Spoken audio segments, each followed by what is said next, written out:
శ్రీ గురుభ్యో దివ్యజ్ఞాన నమః. తత్వసారం. పుస్తకం పేరు దివ్యజ్ఞాన తత్వసారం. ఓకే. శ్రీ గురుభ్యో నమః. ఈరోజు 19 మార్చ్ 2026 దివ్యజ్ఞాన తత్వసారం శ్రీ జిడ్డు కృష్ణమూర్తి గారు రాసిందే లక్ష్మీ మేడం గారు చదువుతూ మనకు వినిపిస్తారు.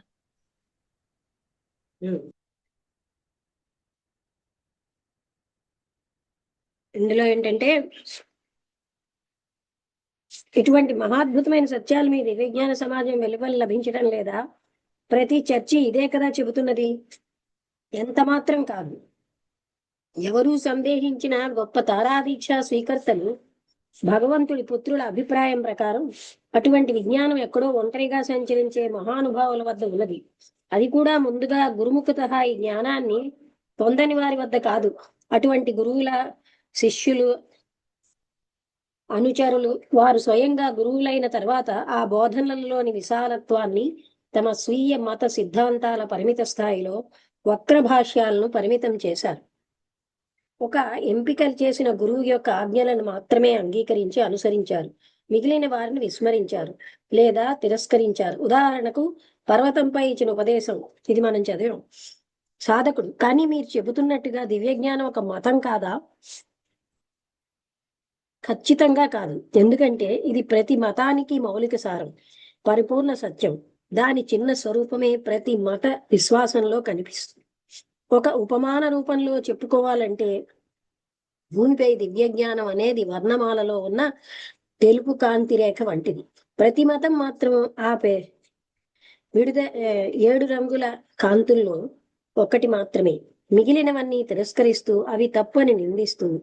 ప్రతి వర్ణకాంతి తానే అసలైన తలుపు కాంతి అని మాత్రమే చెప్పడమే కాక తానే ప్రథమం అని ఘోషిస్తూ ఉంటుంది. ఇది తనలోని మతిభ్రష్ట రూపాలుగా భావించి తిరస్కరిస్తుంది. అయితే మనిషి గ్రహణ శక్తిలో సత్యమనే సూర్యోదయం అయితే ప్రతి వర్ణ కిరణం క్రమంగా మాయమైపోయి చివరికి మళ్ళీ మూలానికి కలిసిపోయే దశకు వస్తుంది.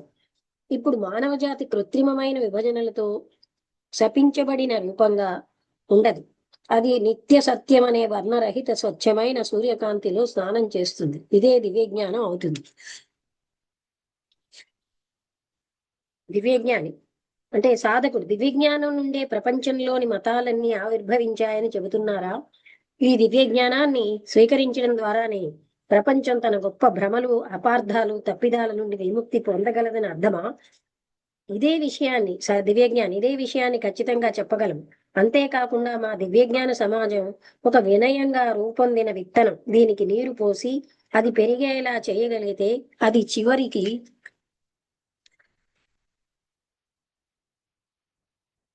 జ్ఞాన వృక్షంగా అభివృద్ధి చెందుతుంది. ఇందులో మంచి చెడులు కూడా కలిసే ఉంటాయి. ఈ వృక్షం సార్వకాలిక జీవిత వృక్షంతో జత కలపబడినది. మానవ జాతిలోని వివిధ గొప్ప మతాలను, తత్వశాస్త్రాలను అధ్యయనం చేయడం ద్వారా, నిష్పాక్షికంగా స్వచ్ఛమైన మనస్సుతో పరిశీలించడం ద్వారా మాత్రమే మానవులు సత్యాన్ని గ్రహించగలరు. ముఖ్యంగా వాటి మధ్య ఉన్న అనేక సారూప్యాలను గుర్తించడం ద్వారా అది సాధ్యమవుతుంది. దీని అంతరార్థాన్ని, ప్రకృతిలోని సత్యాన్ని మన అధ్యయనం ద్వారా లేదా బోధనల ద్వారా, జ్ఞానుల ఉపదేశాల ద్వారా మనం గ్రహిస్తాం.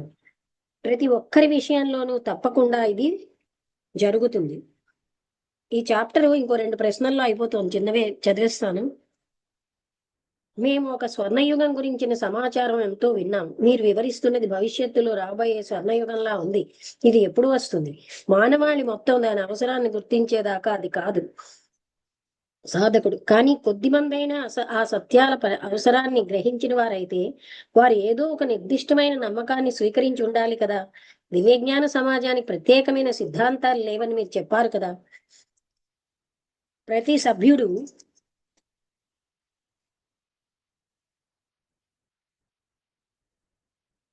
తన ఇష్టానుసారంగా నమ్మాలనుకున్న దాన్ని నమ్మవచ్చు. అది పాత టవర్ ఆఫ్ బాబేల్ లాగే దీని ప్రస్తావన ఉన్నది. అంటే బాబేల్ అన్నది ఓల్డ్ టెస్టిమెంట్ లో ఉన్నది. బాబేల్ గోపురం అన్నది ఓల్డ్ టెస్టిమెంట్ 11.9లో వర్ణించబడిన ఒక గోపురం. ప్రజలు ఒకే భాష మాట్లాడేవారు. ఈ కారణంగా ఒకే గోపురం నిర్మించాలనే ఆలోచనతో వారు ఒక గోపురం నిర్మించారు. భగవంతుడు వారి లోచనని తారుమారు చేయడం వల్ల వారు ఆ గోపురాన్ని పూర్తి చేయలేకపోయారు. అది కారణంగా భూమి అంతటా వారు విడిపోయారు. భాషల నమ్మకాల కలయికను మళ్ళీ తీసుకుంటా కావాలని ప్రయత్నిస్తున్నట్లుగా కనిపిస్తోంది. మీకేమైనా సామాన్యంగా అందరికీ వర్తించే నమ్మకాలు లేవా? దివ్యజ్ఞాన సమాజానికి తనకు ప్రత్యేకమైన సిద్ధాంతాలు లేదా నమ్మకాలు లేవనంటే దాని సభ్యులపై ఏ సిద్ధాంతాలు లేదా నమ్మకాలను బలవంతంగా విధించదు అని అర్థం చేసుకోవాలి.